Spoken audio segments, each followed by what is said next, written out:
Essa história parece piada, mas é um dos casos mais grotescos e reveladores dos últimos tempos. Um travesti de 38 anos que se apresentava como mulher e se intitulava como Sister Hong enganou mais de 1000 homens na China, e não foi só com aparência. Ele seduzia homens em aplicativos de relacionamento, marcava encontros íntimos, se fazia de vítima pedindo comida em troca e gravava tudo com câmeras escondidas. Depois, vendia os vídeos na internet. Até aí já é bizarro, mas o que vem depois de tudo isso é ainda mais perturbador. Em vez de comoção e indignação, veio o deboche. Um crime sexual com proporção mundial gerou mais risadas do que revolta. E por um simples motivo: as vítimas eram homens. O caso da Sister Hong revela uma hipocrisia seletiva. Quando a vítima é homem, tudo vira meme.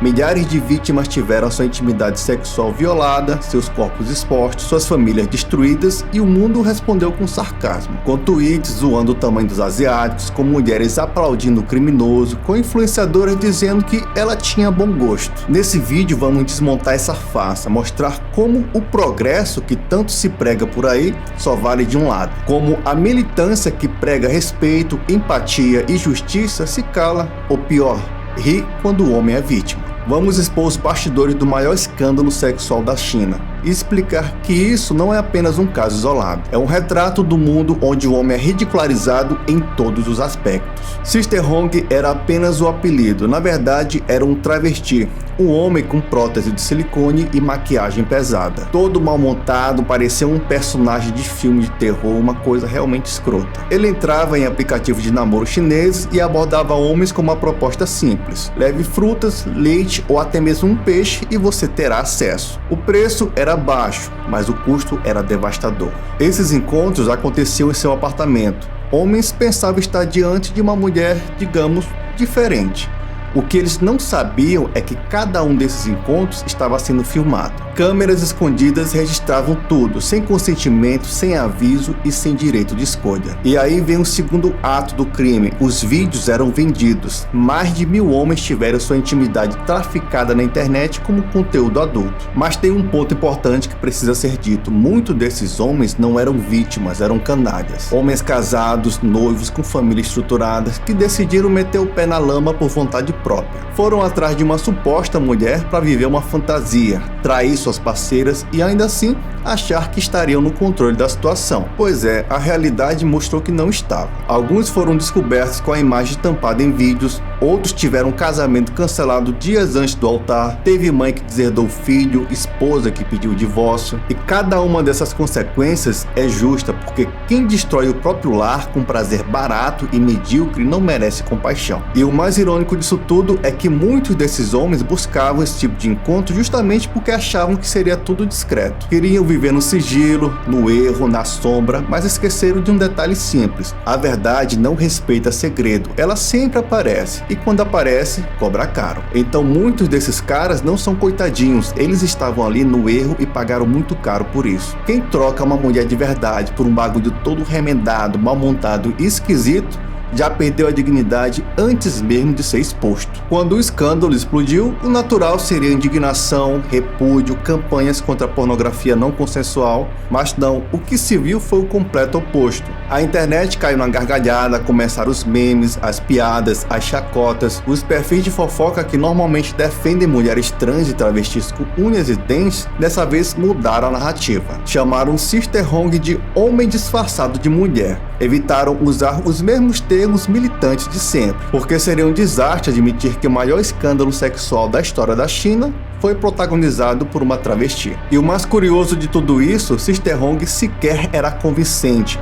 A aparência era grotesca, o disfarce era óbvio e mesmo assim mais de 1000 homens foram enganados. E você já reparou que a mídia e a militância escolhem quem merece respeito e quem merece virar piada? Imagina só por um segundo se fosse o contrário: um homem gravando secretamente vídeos íntimos de mais de 1000 mulheres, vendendo e postando esses vídeos na internet. Você acha que ele seria aplaudido e viraria ícone? Você acha que teriam memes falando que ele tinha bom gosto, falando que ele só escolhia mulheres bonitas bonitas? É óbvio que não. Se fosse o contrário, nós estaríamos vendo protestos internacionais, hashtag pedindo prisão perpétuas, projetos de lei, influenciadoras chorando no Instagram, jornalistas fazendo matérias. Mas quando as vítimas são homens, é meme, é trend topics, é piada com pinto pequeno, é mulher comentando que ele tinha bom gosto, que só pegava os bonitões, é gente dizendo que não foi tão grave assim, como se filmar alguém nu sem consentimento e vender esse vídeo na internet fosse só uma coisa boba sem importância, desde que o alvo seja homem. Os mesmos militantes que gritam contra a pornografia de vingança estavam rindo agora da pornografia forçada. As mesmas influenciadoras que choram por sororidade estavam aplaudindo Sister Hong por higiene, dizendo que pelo menos ela fazia os caras lavarem as partes antes do ato. Mas tem uma parte que ninguém fala e que também precisa ser dita, porque convenhamos, olha pra esse troço, aquilo não engana ninguém. Essa caricatura grotesca de mulher não passava sequer perto de sedução ou aparência feminina convincente, mas mesmo assim mais de 1000 homens aceitaram se relacionar com aquilo. E a pergunta é simples: por quê? Porque tem homem que não se valoriza, aceita qualquer coisa, se submete a qualquer tranqueira por um pouco de prazer imediato. Esses caras não foram apenas enganados, muitos sabiam e foram assim mesmo. Não por curiosidade, mas por carência, por falta de padrão, por desespero sexual.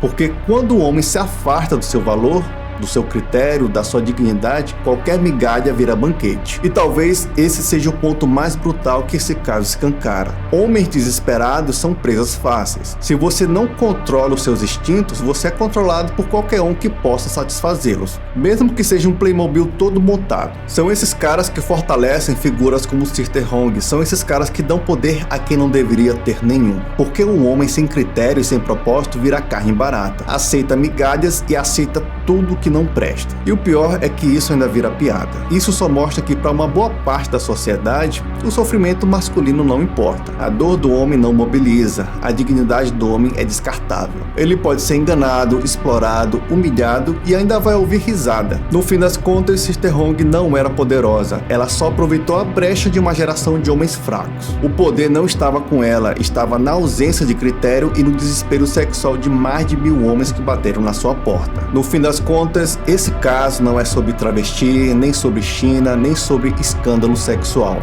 É sobre homens que esqueceram quem são. Homens que trocaram sua honra por um fetiche, que traíram sua palavra por causa de uma bunda disfarçada, que venderam sua alma por um prazer escondido. E agora estão aí chorando porque viraram piada. Mas não foram enganados, foram fracos. Não é que Sister Hong era esperta, é que tem muito homem que não tem critério, não tem propósito e não tem vergonha na cara. E sabe o que acontece quando o homem não tem padrão, aceita qualquer lixo e ainda paga caro por isso. Quem não tem foco e propósito bem definido na vida se perde no primeiro rastro de prazer. Então escuta bem, se você não sabe o que vale, o mundo vai te tratar como descartável. E quando a conta chegar, porque ela sempre chega, não adianta chorar e dizer que foi enganado. No final, não foi a armadilha que derrubou aqueles homens, foi a fome que eles se recusaram a controlar. Foi a ausência de princípios, a fraqueza disfarçada de esperteza, o vazio que tentaram preencher com prazer barato. E foi por isso que caíram, porque quem vive movido por impulso morre engolido pela própria sede. Não existe golpe mais eficiente do que aquele que atinge o homem que abriu mão de si mesmo.